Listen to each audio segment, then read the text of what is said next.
My name is Mark Peacock. I'm a pricing consultant. I help companies improve their pricing because I think pricing is one of the most important parts of your business mix. But all too often, people don't spend enough time thinking about pricing. So this afternoon, I want to share with you the secrets of smarter pricing and give you a few ideas, a few strategies, a few techniques that you might be able to use in your business going forward. So as business owners, I see a lot of mistakes that people make with their pricing. So I imagine all of you are business owners or business leaders and will have probably made some or all of these mistakes at some point in your business career. So how many of you here feel that you might underprice your services? Put your hands up, please, if you feel you underprice what you do. So about half the room. And that's very common because we're not quite sure where to pitch our pricing. So we err on the side of caution and we keep our prices too low. And the problem with that is, in time, you might think, well, I'll put my prices up in the future. It's an awful lot harder to do that in the future than it is to go the other way around. Second one is copying the competition. When we're setting up a business, we often think, well, I need to find out what my competitors are charging so that I can work out myself where to position myself. Now, it is important to know how much your competitors are charging, but what I don't want you to do is to peg your pricing to theirs, because how do you know if they've got it right? They could have terrible pricing, and you say, well, I'm going to copy theirs and be slightly cheaper. Such a bad idea. So it's far more important, as we'll see later, to understand a bit about the psychology of pricing and how you can use certain techniques to help shape your customers' perception of what you do. Number three, who here believes the market sets the rates? Yeah, there's just an average rate in my market and I can't change it. It's a common myth, I think. So the market clearly has a lot to say about supply and demand and competition and all of those things. But there are things that you can do to influence your customers' perception of the value of what you do using your price. And this is what I think people don't fully appreciate. It is quite possible to reshape what your market thinks of you depending on how you present your price to them. How many people here have offered discounts to win new business? Yeah. It's quite normal, right? Because we're desperate for business, particularly in the early days of starting up our business, right? We think, well, I really need this contract. I really want to win this client. So I'm going to reduce the price by 10% because that's going to get them over the line. I slightly disagree with what the lady before said about discounting is the only way to make yourself stand out. Don't agree with that at all. There are far better ways that you can use your pricing to influence and win the sale than discounting. And the trouble with discounting is it takes all the profit off your bottom line, as we'll talk about later. And then finally, we set and forget. So once we've got a price, whether it's a day rate, a retainer, a package price, whatever it is, we're like, oh, phew, that's that done. Don't have to worry about that anymore. And we just leave it there. And we never take the trouble to review it regularly. So when I say regularly, I mean at least once a year, even better, 2 or 3 times a year. So not that you might have to change your price, but that you should be reviewing your price positioning, because it is the most powerful lever for improving your net profits. So those are some typical mistakes that I see. Hopefully some of you can identify with some of them and then maybe think, okay, well, if that's me, what can we do to improve things? Now, the reason I talk about pricing, the reason I help companies improve their pricing is because it is so powerful in terms of improving your net profits. There's loads of studies that prove this. I like this one because it's a study that shows if we improve any of our metrics, our key metrics on the left, so growing revenue, reducing costs, what does it do to profit, which is the number shown in the bar chart on the right. So in this study, in this example, if we increase revenues by 5%, profit goes up by 12%. If we reduce our cost of goods sold by 5%, profit goes up by 10%, and so on. Now, the numbers will vary depending on your business, your market, your financial position, but the truth of it is always the same for any business. And the one we forget about is the one at the top, price. Price is the biggest lever that you can pull to increase your bottom line net profit, bar any other thing you can do in your business. And the beauty of price is you can make that change tomorrow and you'll get the benefits straight away. Whereas if you're trying to grow revenue by putting a marketing campaign in place, or you want to recruit some salespeople, those are going to take months to get the return that you want. But if you do pricing sustainably, it's the most powerful lever for profitable growth. Now, here's a few stories, a few examples about the psychology of pricing and how actually thinking differently about pricing can work wonders with the perception that your prospects and your customers have of you, and therefore are more likely to buy your service or your products. So there's a great example in a book called Predictably Irrational by Dan Ariely. He's a professor of behavioral studies at MIT in the United States. And he does this lovely experiment where he gives his students some aspirins, and he says to one half of the group, the aspirin costs 10 cents. And he says to the other group, the other half, the aspirin costs $2. Go away and use the aspirin when you have a headache, and then come back and report how effective they were. So when the students came back, what they found was the students who took the $2 aspirin, 85% of them said, yes, it cured my headache, thank you. And the ones who had the 10-cent aspirin, only 60% said, yes, it cured my head, thank you. But what neither group knew was that in both instances, the aspirin was a placebo. Now, what does that tell you? Well, firstly, it should tell you that placebos cure headaches. But more importantly, for this context, the only variable was the price they were told, not what the price actually was, because it's a lump of chalk, right? And not what the product quality actually was. The only variable was that half of them were told it was $2 and the other half were told it was 10 cents. So the group who had the $2 aspirin thought, wow, it must be a high quality aspirin. So their perception of value is high and their actual experience of value is high. 85% said it cured their headache, right? Whereas the ones who had the 10 cents aspirin, their perception of value is low and their experience is low. Only 60% said it cured their headache. Now, you already know this, right? I'm not telling you something you don't already know. We know that a high price generally signals high quality. We know that a low price generally signals lower quality. But the mistake we make is not utilizing the understanding of the psychology of how people perceive prices to our advantage. If I asked you as a sales exercise to consider how would you sell a $2,000 watch, how would you answer that?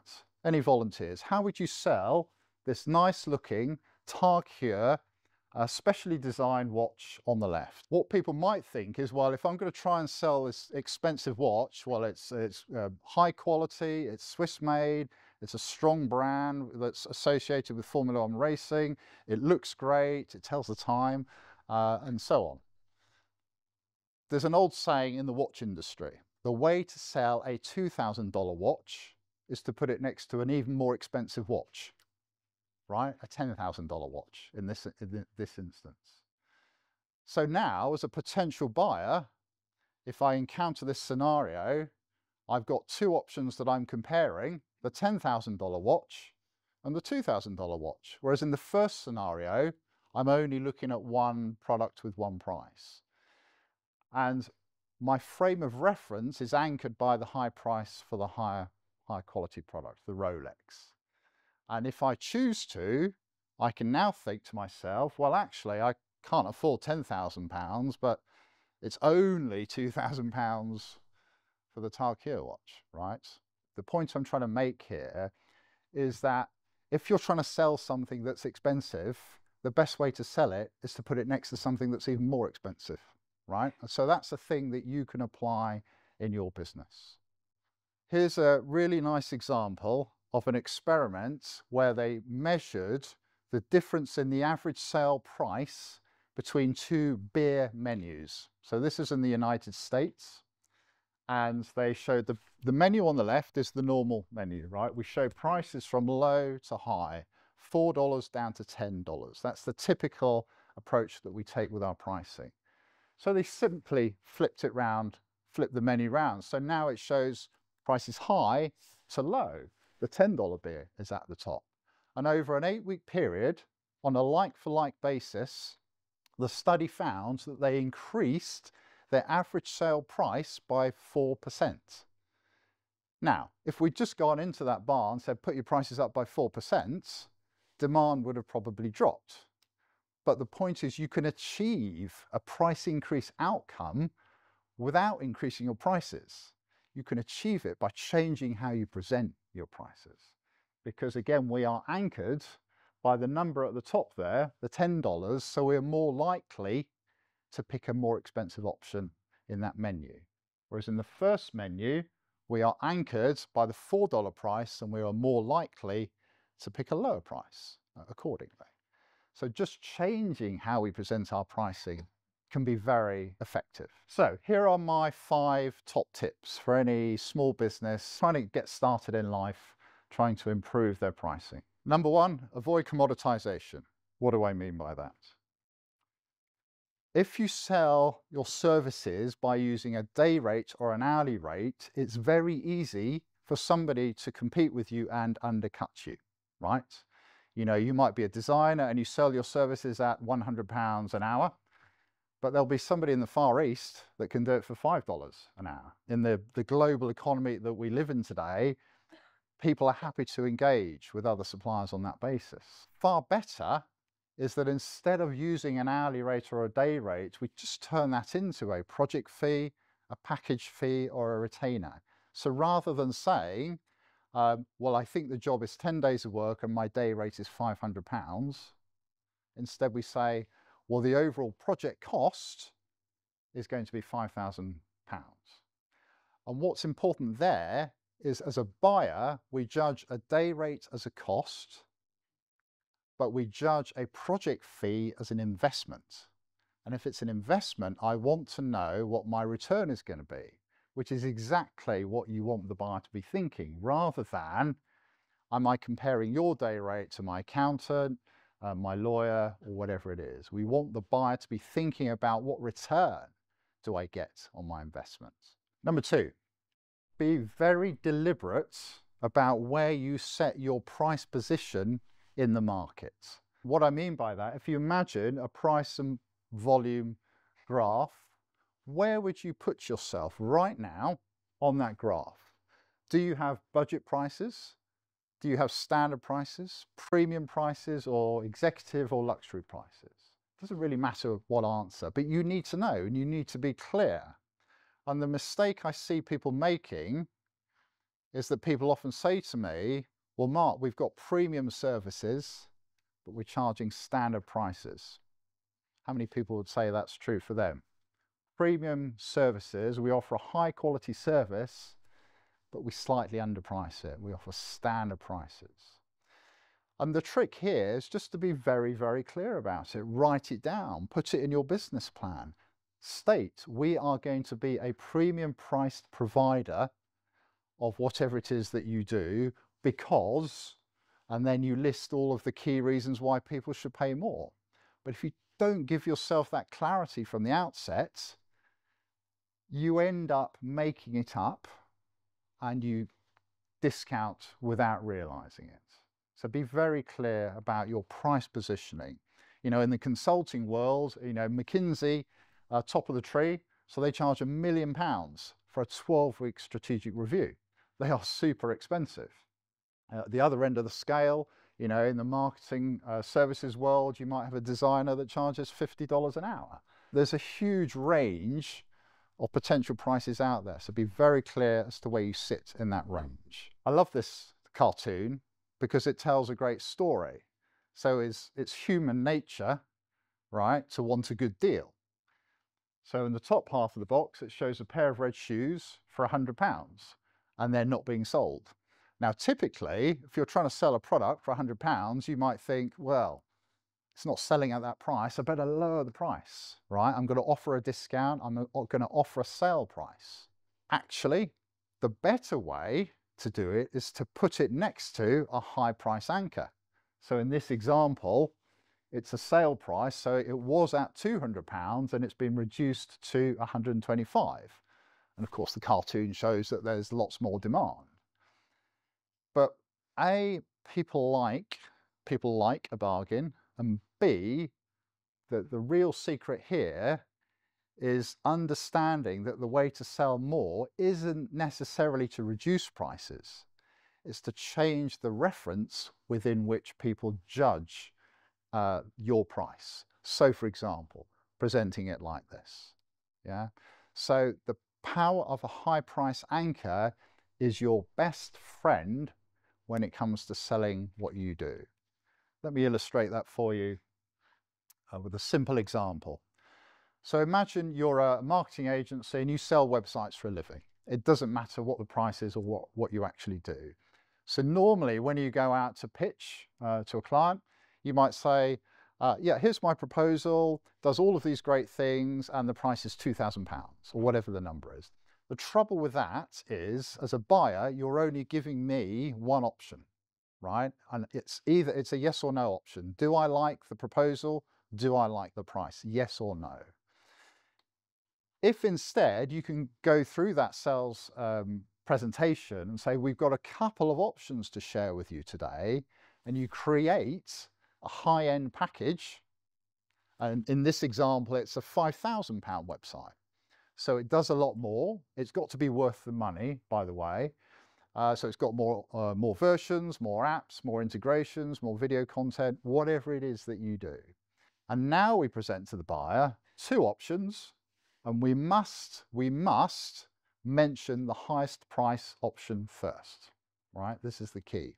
So this forms the price anchor in the mind of the buyer, so that when they see the second price, they use the first price they hear to judge that second price.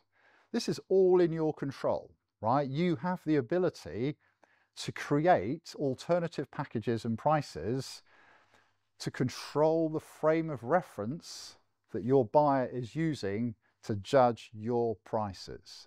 This is where our abilities as pricers can influence the market. Yeah. Fourth tip. So this is one of my favorite ways of doing pricing because it works pretty much for any business.